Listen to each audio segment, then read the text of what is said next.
Hello everyone. आज हम पढ़ेंगे क्लास 11th का chapter 8 cell the unit of life. Now what is cell? Cell क्या होता है? सेल लिविंग ऑर्गेनिजम्स का, जितने भी पूरे वर्ल्ड में लिविंग ऑर्गेनिजम्स हैं उनका जो बिल्डिंग ब्लॉक है उसको सेल बोलते हैं। कोई भी लिविंग ऑर्गेनिज्म, किसी भी लिविंग ऑर्गेनिज्म की सबसे छोटी जो यूनिट होती है उसको लिविंग ऑर्गेनिज्म बोलते हैं, जिसके जुड़ने से पूरा का पूरा लिविंग ऑर्गेनिज्म बनता है।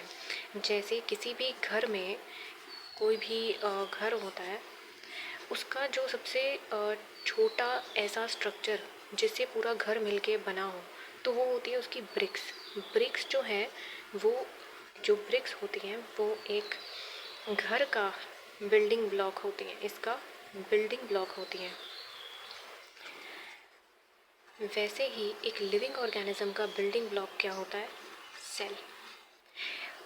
सभी सेल्स, अलग अलग तरह के सेल्स अपने फंक्शन के हिसाब से, उनकी शेप अलग होती है, उनकी पोजीशन अलग होती है, वो किस तरह का फंक्शन परफॉर्म करते हैं। ये सभी सेल्स मिलकर, एक दो तीन जितने भी सेल्स हैं वो सभी मिलकर एक लिविंग ऑर्गेनिज्म को बनाते हैं। सभी लिविंग ऑर्गेनिजम्स ये प्रेजेंट होते हैं ऑल लिविंग ऑर्गेनिजम्स में।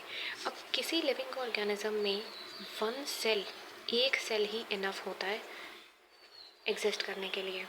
कोई भी जैसे सेल है, उसके अंदर क्या सामान आ रहा है या उससे क्या सामान बाहर जा रहा है, वो अपने अंदर केमिकल रिएक्शन कर रहा है, अपनी एग्जिस्टेंस या अपना सर्वाइवल एक सिंगल सेल खुद कर पा रहा है, तो ऐसे सेल को हम यूनिसेलुलर ऑर्गेनिज्म बोलते हैं। यूनिसेल्युलर ऑर्गेनिज्म है वो ऑर्गेनिज्म जो एज सिंगल सेल एग्जिस्ट कर सकते हैं। किसी भी तरह का मटेरियल एंटर कर सकता है, जो एक्सक्रीटरी वेस्ट है वो बाहर निकल सकता है, अपनी एग्जिस्टेंस को वो सपोर्ट कर सकते हैं, वो जो एक सिंगल सेल है। ऐसे ऑर्गेनिजम्स को हम यूनिसेलुलर ऑर्गेनिज्म बोलते हैं। यूनि मतलब वन सेल ऑर्गेनिज्म, एक सेल वाला ऑर्गेनिज्म। वहीं दूसरी तरफ होते हैं multi cellular organism. Multi cellular organism, multi मतलब मोर देन वन। अब मोर देन वन जो सेल्स हैं ये सभी मिलकर मल्टी सेलुलर ऑर्गेनिज्म बनाते हैं। वो ऑर्गेनिज्म जो एक सेल पर एग्जिस्ट नहीं कर सकते, जिन्हें एक से ज़्यादा सेल्स की ज़रूरत है एग्जिस्ट करने के लिए, उन्हें हम बोलते हैं मल्टी सेलुलर ऑर्गेनिजम्स। अब उनमें थोड़े से सेल्स हो सकते हैं, थोड़े से बहुत ज़्यादा सेल्स हो सकते हैं। जैसे हम ह्यूमंस जो हैं, हम हायर ऑर्गेनिजम्स, हायर एनिमल्स में आते हैं, तो हमारे अंदर बिलियंस ऑफ सेल्स की ज़रूरत होती है। और सभी सेल्स एक जैसे भी नहीं होते, सभी सेल्स अलग अलग तरह के होते हैं, और उनकी जो शेप है, उनका जो साइज़ है, वो डिपेंड करता है कि वो किस तरह का फंक्शन परफॉर्म करते हैं। अब हम सेल जो है उसकी, ये जैसे कोई एक बेसिक सेल है, ये ऐसे ही मैंने एक शेप ले ली है, एक आर्बिट्ररी शेप ले ली है।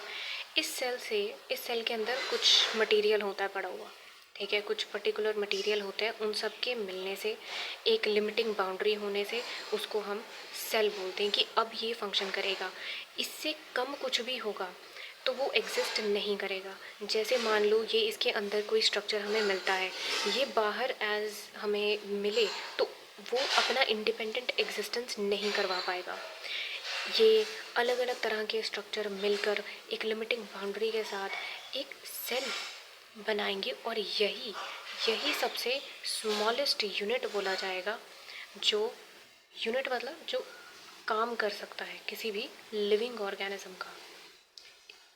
इससे कम अगर कुछ भी होगा तो वो एग्जिस्ट नहीं करेगा, उसका कोई इंडिपेंडेंट एग्जिस्टेंस नहीं है। No independent existence. अब सेल की डिस्कवरी के बारे में बात करें, इन लेक्चर्स को आप रिवीजन लेक्चर्स की तरह भी देख सकते हैं, क्योंकि ये छोटे होंगे, बहुत ज़्यादा डिटेल नहीं होंगे, लेकिन ऑफ कोर्स रेलेवेंट होंगे। डिस्कवरी की अगर हम बात करें तो सबसे पहले ये हमने अपनी छोटी क्लास में भी पढ़ा है, सेल को किसने देखा था? रॉबर्ट हुक ने सेल को देखा था। अब क्योंकि जिसने सबसे पहले सेल देखा है उसने या उसके साथियों ने या जितने भी और साइंटिस्ट थे या दुनिया में कोई भी था, उसने उनमें से किसी को भी सेल का आइडिया नहीं था कि सेल किस तरह का दिखाई देता है, क्या फंक्शन होते हैं, उसकी एग्जिस्टेंस कैसी है। तो इन्होंने जब सेल को देखा तब इन्होंने एक्चुअली देखा था डेड सेल। इन्होंने क्या देखा था? Dead cell. और वो डेड सेल किसका था? कॉर्क सेल था वो।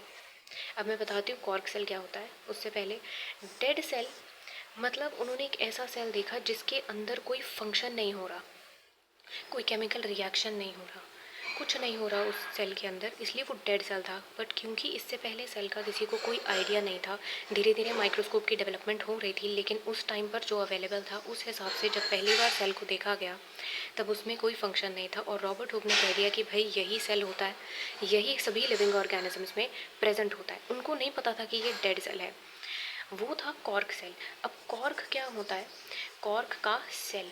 कॉर्क हम एनाटॉमी ऑफ फ्लावरिंग प्लांट्स में पढ़ेंगे, लेकिन अगर मैं जनरली बताऊं तो कोई भी जैसे पेड़ है ना, उसकी जब ये जो लकड़ी होती है इसकी जब सेकेंडरी ग्रोथ होती है तो बाहर की जो ये लकड़ी होती है, जो बाहर की जो लकड़ी होती है इसको बोलते हैं कॉर्क।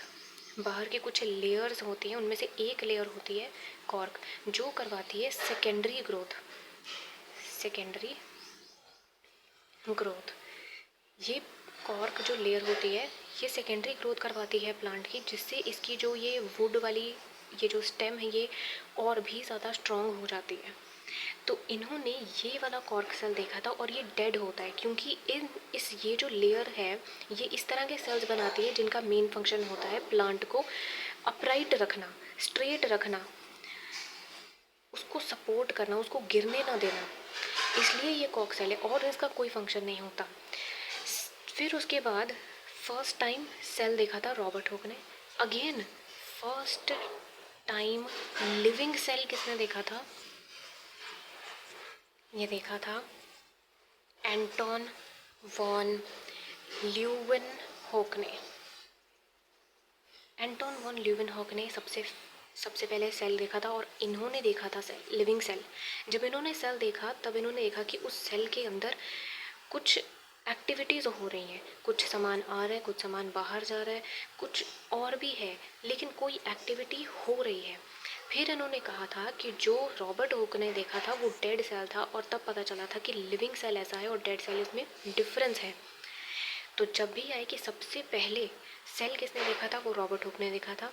सबसे पहले लिविंग सेल किसने देखा था? वो एंटोन वॉन ल्यूवेनहॉक ने देखा था।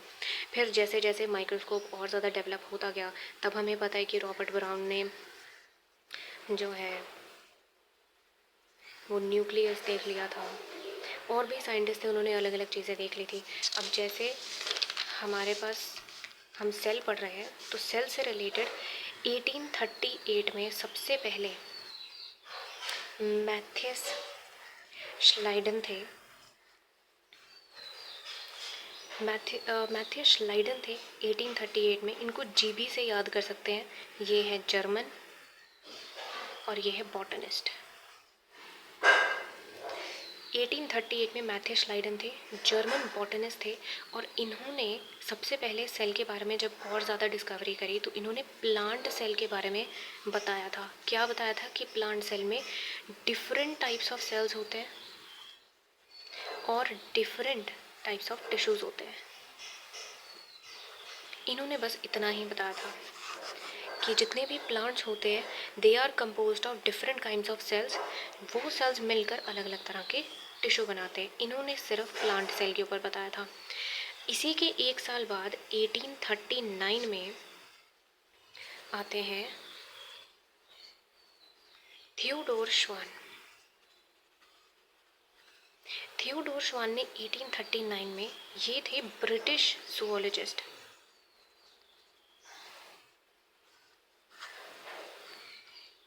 ब्रिटिश जूलॉजिस्ट, इन्होंने अब एनिमल सेल पर मेन बताया था, लेकिन इन्होंने प्लांट सेल का भी बताया था। Animal cell and plant cell दोनों का ही बताया था।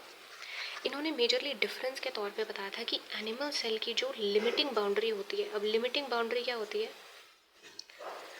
लिमिटिंग बाउंड्री, इन्होंने कहा था कि एनिमल सेल में ये जैसे कोई सेल है, इसकी जो ये लिमिट है, इस सेल की जो लिमिट है वो बड़ी थिन लेयर है कोई। इनको तब नहीं पता था, तब प्लाज्मा मेम्ब्रेन की डिस्कवरी नहीं हो रखी थी, तब नहीं पता था कि इसको, ये जो थिन लेयर है, इसको हम लिमिटिंग लेयर बोलते हैं। वहीं जब प्लांट सेल को इन्होंने देखा तब इन्होंने कहा कि इसके अंदर जो लिमिटिंग बाउंड्री है, यही सेम ये जो थिन लेयर है, इसके अलावा इसके बाहर एक और लेयर हमें देखने को मिलती है। ये मैंने ऐसे ही स्ट्रक्चर बना दिया है।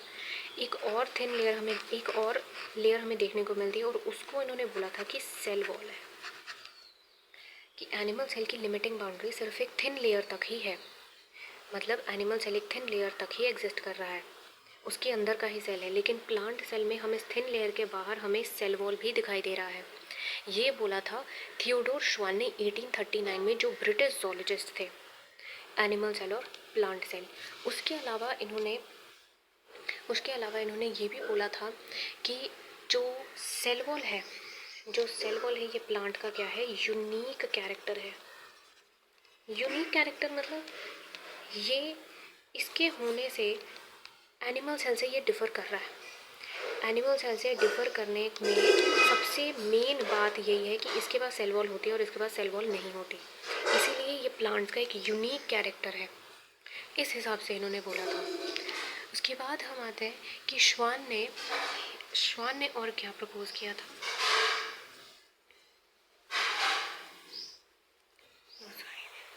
श्वान propose that all living cells, जितने भी लिविंग ऑर्गेनिजम्स हैं वो सभी सेल से बने होते हैं एंड सेल प्रोडक्ट से बने होते हैं। All living organisms are made of cell and cell product. अभी हम देखें, जो ये था मैथ्यू श्लाइडन था, इसने कहा था कि एक प्लांट सेल होता है, जितने भी प्लांट हैं वो अलग अलग तरह के सेल से बने होते हैं और वो सेल्स आगे चल के अलग अलग तरह के टिश्यूज़ बनाते हैं। थियोडोर श्वान ने बोला था कि एनिमल सेल की लिमिटिंग बाउंड्री एक थिन लेयर होती है और प्लांट सेल में उस थिन लेयर के बाहर हमें सेल वॉल मिल जाती है, जो उसका एक यूनिक कैरेक्टर है। उसके अलावा इसने प्रपोज किया था कि जो लिविंग ऑर्गेनिजम्स होते हैं ये सेल और सेल के प्रोडक्ट से मिलके बने होते हैं, यानी कि सेल और आगे क्या क्या चीज़ें बना रहा है उससे मिलकर ये बने होते हैं। ये जो है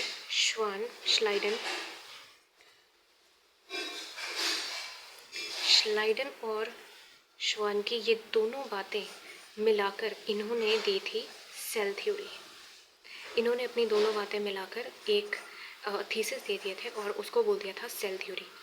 अब इस सेल थ्योरी का एक ड्रॉबैक ये था कि इन्होंने बताया था कि सेल एज इट इज़ क्या है, और वो भी बहुत थोड़ा सा बताया था, इतना ज़्यादा भी डिटेल में नहीं बताया था कि प्लांट्स में सेल है, सेल का टिश्यू है, और इन्होंने बताया था कि लिमिटिंग बाउंड्री और इसके पास सेल वॉल है और ये सेल और सेल के प्रोडक्ट से मिला हुआ है, और इसको इन्होंने सेल थ्योरी बोल दिया था। ड्रॉबैक ये था कि मेन क्वेश्चन आ रहा था फ्रॉम वेयर सेल अराइज, कि सेल बन कैसे रहा है। सेल एग्जिस्ट कर रहा है, जो दिख रहा है आपने वो तो बता दिया, लेकिन सेल बना कैसे, अराइज कैसे हुआ। तो वहीं 1855 में हमारे पास एक साइंटिस्ट आते हैं, Rudolf Virchow, RCHOW, Rudolf Virchow. इन्होंने कहा था ओमनिस सेलुला ई सेलुला। इसका मतलब होता है, ये इनकी लैंग्वेज है, इसका मतलब होता है कि cells arise from pre existing sales,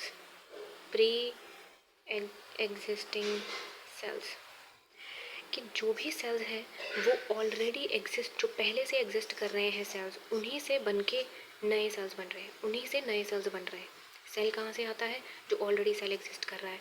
ये वही मुर्गी और अंडे वाला हिसाब हो गया कि मुर्गी कहाँ से आई, अंडे से, अंडा कहाँ आया, मुर्गी से। तो वही ये नए सेल कहाँ से है, पुराने सेल से, और ये पुराना सेल कहाँ से है, उससे पुराना सेल, उससे पुराना सेल और उससे पुराना सेल, इस तरह से। तो ये रूडोल्फ वर्को ने कहा था। इसने इसने क्या किया था, इसी सेल थ्योरी को, क्योंकि ये नहीं बता पाए थे कि सेल कहाँ से अराइज होते हैं, लेकिन रुडोल्फ वर्को ने कहा था कि सेल्स ऑलरेडी एग्जिस्टिंग सेल से अराइज हो रहे हैं, तो इसलिए इसने बोला इसका ये है modified cell theory. Rudolf Virchow ने सेल थ्योरी को मॉडिफाई किया था। ऑफ कोर्स ये सारे पॉइंट्स बिल्कुल सही हैं, साथ में उसने ये चीज़ जब ऐड करी तो उसने मॉडिफाइड सेल थ्योरी दी थी। अब हमें सेल थ्योरी की जो मेन दो बातें, सेल थ्योरी की जो मेन दो बातें हैं वो क्या है। एक तो ये कि ऑल लिविंग ऑर्गेनिजम्स, जितने भी लिविंग ऑर्गेनिजम्स हैं उनके अंदर सेल्स हैं और वो सेल और सेल के प्रोडक्ट से बने होते हैं। एक बात ये। दूसरी बात ये, all cells arise from pre existing sales.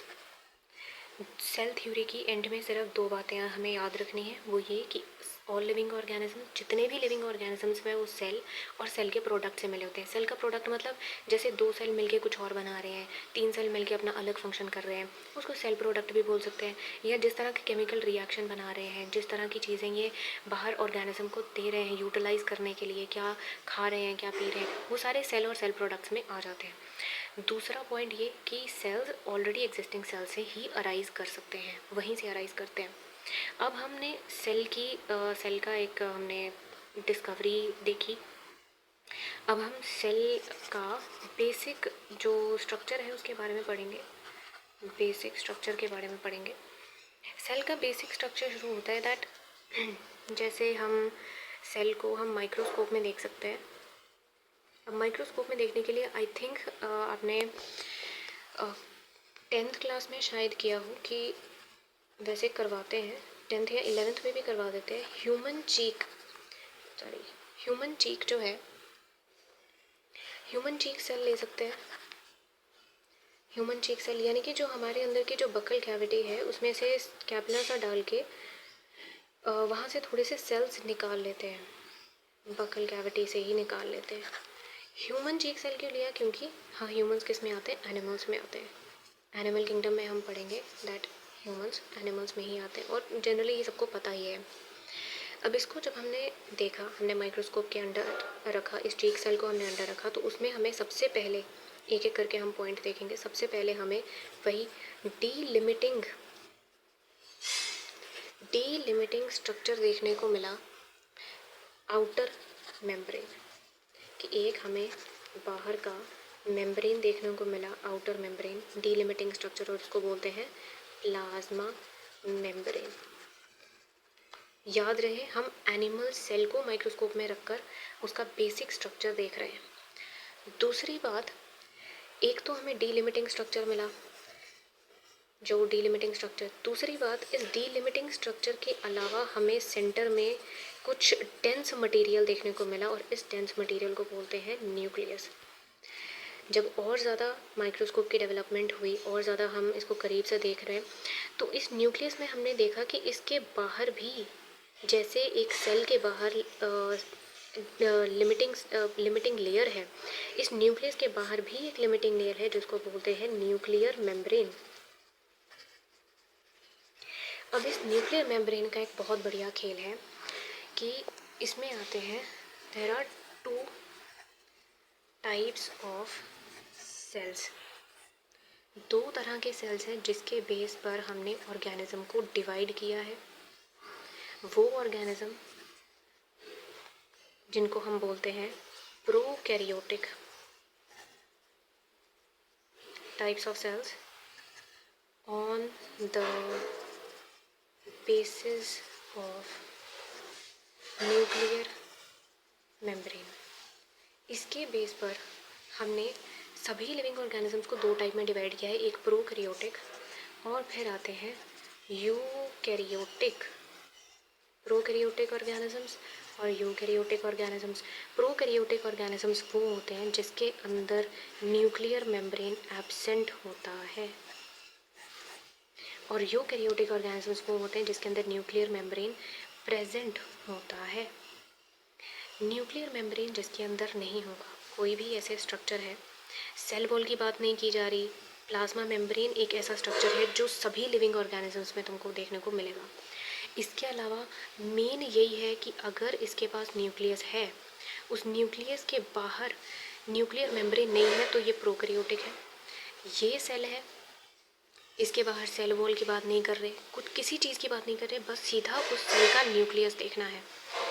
कोई भी सेल हमें मिलता है, उस सेल का न्यूक्लियस देखो, उस न्यूक्लियस के बाहर अगर हमें मेम्ब्रेन दिखाई नहीं दे रही तो वो प्रोकैरियोटिक ऑर्गेनिजम्स है, और अगर उसके बाहर हमें एक न्यूक्लियर मेम्ब्रेन दिखाई दे रही है, इस न्यूक्लियस के बाहर इतना गैप नहीं होता, वो बिल्कुल उसके साथ जुड़ा होता है, तो वो यूकैरियोटिक ऑर्गेनिज्म में आता है। अब प्रोकैरियोटिक ऑर्गेनिज्म को जो रिप्रेजेंट करते हैं मेनली 4 है। एक है बैक्टीरिया, एक है ब्लू ग्रीन एल्गी, एक है माइकोप्लाज्मा, और एक है PPLO।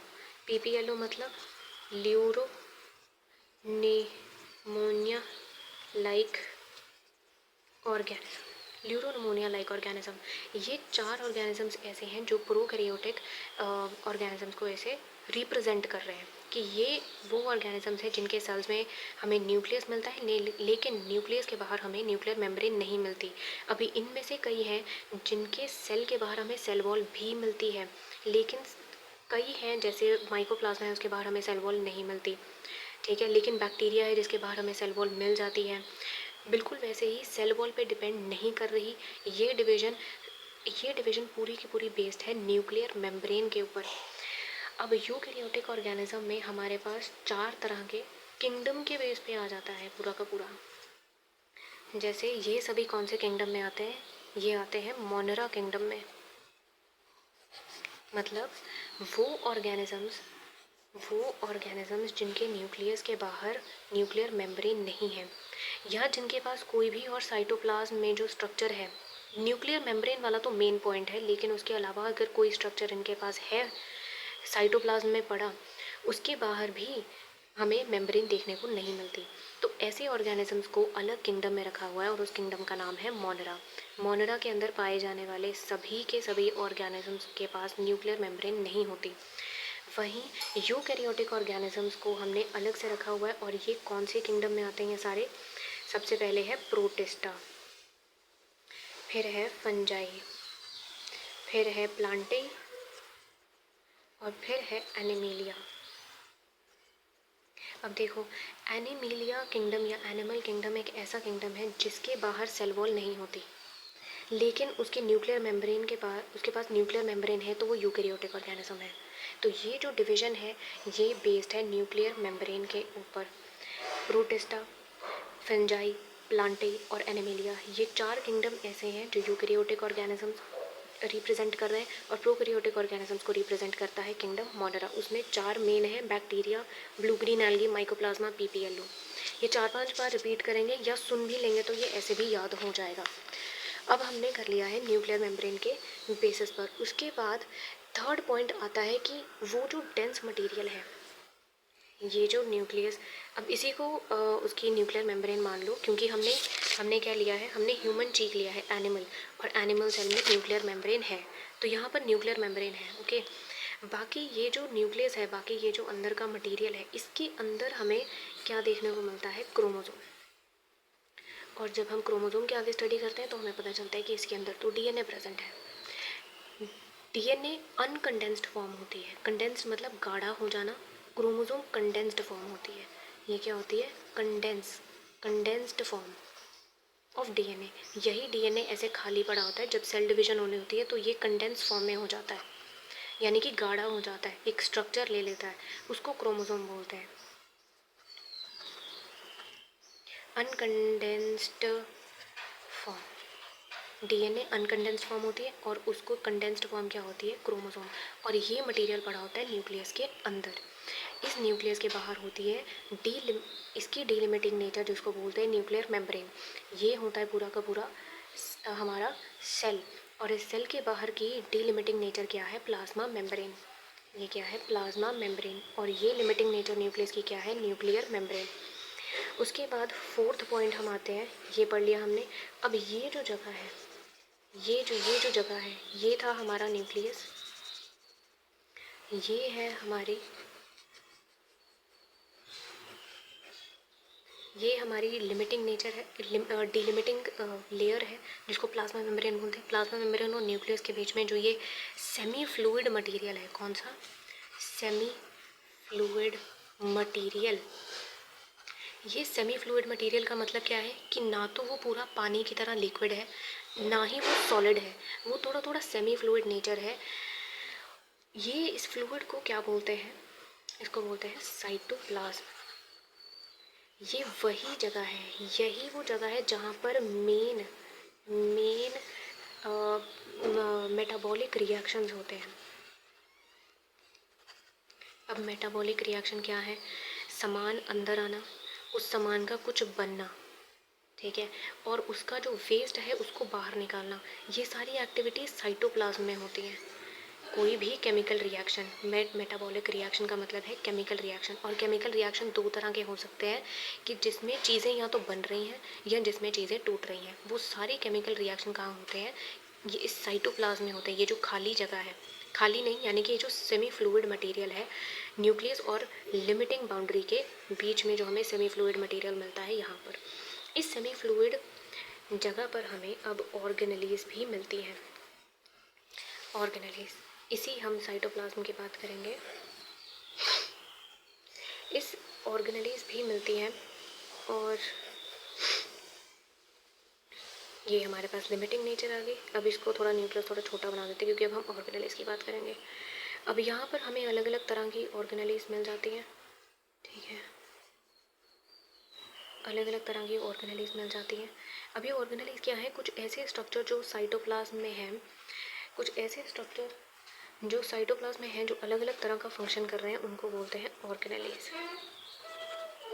ऑर्गेनेलीज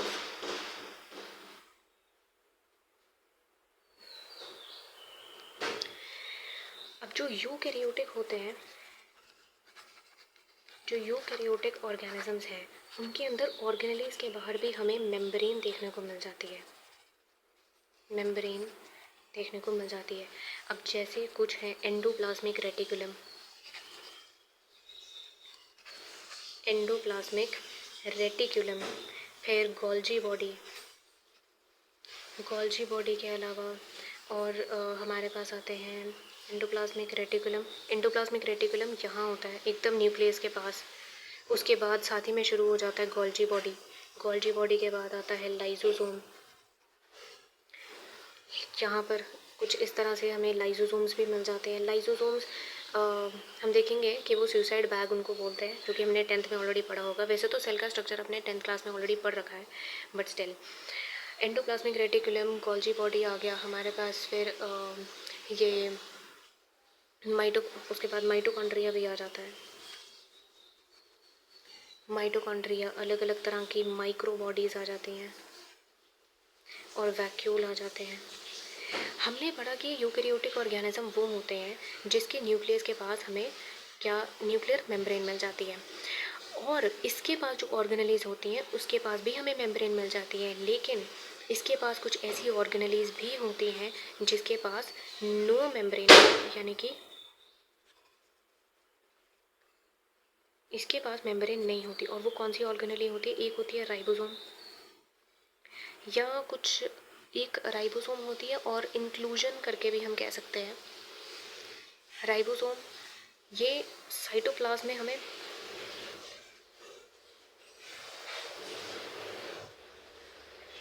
अब organelles, no membrane, ribosome, inclusion bodies, और जिनके पास मेम्ब्रेन होती है endoplasmic reticulum, Golgi body, lysosome, mitochondria, vacuoles. अभी तक हमने सेल के बारे में ये सब पढ़ा। इसको एक जल्दी से देख लेते हैं कि लिविंग ऑर्गेनिज्म का बिल्डिंग ब्लॉक होता है। एक सेल है तो उसे यूनिसेलुलर ऑर्गेनिज्म बोल रहे हैं। एक सेल का इंडिपेंडेंट एग्जिस्टेंस है, वो अकेला रह सकता है, तो उसको यूनिसेलुलर ऑर्गेनिज्म बोलेंगे। मल्टी सेलुलर ऑर्गेनिज्म बोलेंगे, यानी कि एक से ज़्यादा। उसके बाद एक सेल लिविंग ऑर्गेनिज्म की सबसे छोटी यूनिट होती है। डिस्कवरी की बात करेंगे तो फर्स्ट टाइम रॉबर्ट हुक ने डेड सेल देखा था, फर्स्ट टाइम लिविंग सेल देखा था एंटोन वॉन ल्यूवेनहॉफ ने, रॉबर्ट ब्राउन ने न्यूक्लियस देखा था। 1838 में मैथ्यू श्लाइडन जो जर्मन बॉटनिस्ट है, उन्होंने प्लांट सेल देखा था। डिफरेंट सेल, उन्होंने कहा था कि प्लांट्स जो है वो अलग अलग तरह के सेल से बना होता है और वो अलग अलग तरह के टिश्यूज़ बनाते हैं। और 1839 में थियोडोर श्वान ने, जो कि ब्रिटिश जोलॉजिस्ट है, उन्होंने एनिमल सेल और प्लांट सेल के बारे में पढ़ा था कि एनिमल सेल की एक पतली सी थिन लेयर लिमिटिंग बाउंड्री होती है और प्लांट सेल में लिमिटिंग बाउंड्री उसकी सेल वॉल होती है। श्वान ने प्रपोज किया था कि ऑल लिविंग ऑर्गेनिज्म सेल या सेल प्रोडक्ट से बने होते हैं। इन दोनों ने मिलकर, श्लाइडन और श्वान ने मिलकर सेल थ्योरी दी थी। ड्रॉबैक इसका मेनली ये है कि सेल अराइज कहाँ से होता है इसका जवाब नहीं दे पाए थे। 1855 में रूडोल्फ वर्को ने सेल थ्योरी को मॉडिफाई किया था और इसने कहा था ओमनिस सेलुला ई सेलुला, यानी कि सेल अराइज करते हैं ऑलरेडी एग्जिस्टिंग सेल्स से। सेल थ्योरी के दो मेन पॉइंट्स हैं। सेल थ्योरी के दो मेन पॉइंट्स हैं कि लिविंग ऑर्गेनिज्म जो है वो सेल या सेल प्रोडक्ट से बने होते हैं और सेल प्री एग्जिस्टिंग सेल से अराइज करते हैं। सेल का बेसिक स्ट्रक्चर अगर हम पढ़ें तो माइक्रोस्कोप में हमने ह्यूमन चीक सेल को रखा। इसका डीलिमिटिंग स्ट्रक्चर जो होता है वो प्लाज्मा मेम्ब्रेन होता है। इसके अंदर एक डेंस मटेरियल होता है जिसको न्यूक्लियस बोलते हैं और उस न्यूक्लियस के बाहर न्यूक्लियर मेम्ब्रेन होता है। क्योंकि हम यूकैरियोटिक सेल पढ़ रहे हैं इसलिए हमें न्यूक्लियर मेम्ब्रेन दिखाई दिया। अब इस न्यूक्लियर मेम्ब्रेन के बेस पर दो तरह के सेल्स होते हैं, एक होता है प्रोकैरियोटिक, यूकैरियोटिक। प्रोकैरियोटिक ऑर्गेनिज्म में न्यूक्लियर मेम्ब्रेन एब्सेंट होता है, यूकैरियोटिक ऑर्गेनिज्म में न्यूक्लियर मेम्ब्रेन प्रेजेंट होता है। प्रोकैरियोटिक ऑर्गेनिज्म में किंगडम हमारा मोनेरा आता है। उस मोनेरा में 4 ऑर्गेनिजम्स हैं जो इसको रिप्रेजेंट कर रहे हैं, bacteria, blue green algae, mycoplasma, PPLO. और जो हमारा यूकैरियोटिक ऑर्गेनिज्म है जिसके अंदर न्यूक्लियर मेम्ब्रेन प्रेजेंट है, इसको 4 किंगडम रिप्रेजेंट करते हैं, protista, fungi, Plantae and animalia. इसके अलावा हमने देखा कि थर्ड पॉइंट जो है कि इस न्यूक्लियस के अंदर हमारे पास क्रोमोसोम है और क्रोमोसोम के अंदर डीएनए है। डीएनए अनकंडेंस्ड फॉर्म होता है और क्रोमोसोम कंडेंस्ड फॉर्म होता है। ये प्लाज्मा मेम्ब्रेन है और ये न्यूक्लियर मेम्ब्रेन है, ये वाली अंदर न्यूक्लियर मेम्ब्रेन। इसके अलावा न्यूक्लियस और जो प्लाज्मा मेम्ब्रेन, जो बाहर की लिमिटिंग बाउंड्री है, उसके बीच में जो सेमी फ्लूइड मैट्रिक्स होता है उसको हम साइटोप्लाज्म बोलते हैं, जिसके अंदर मेन मेटाबॉलिक रिएक्शन होते हैं और इसके अंदर अलग अलग तरह की ऑर्गेनेलीज होती हैं। यूकैरियोटिक ऑर्गेनिज्म में ऑर्गेनेलीज के बाहर भी हमें मेम्ब्रेन मिल सकती है, जैसे कि endoplasmic reticulum, Golgi body, lysosome, mitochondria, vacuole और माइक्रोबॉडीज़।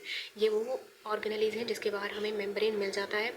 और कुछ ऑर्गेनेलीज होती है जिसके अंदर हमें मेम्ब्रेन नहीं मिलता, कोई मेम्ब्रेन नहीं मिलता, और जैसे कि एग्जांपल है राइबोसोम या इंक्लूजन बॉडीज़ भी हो सकते हैं।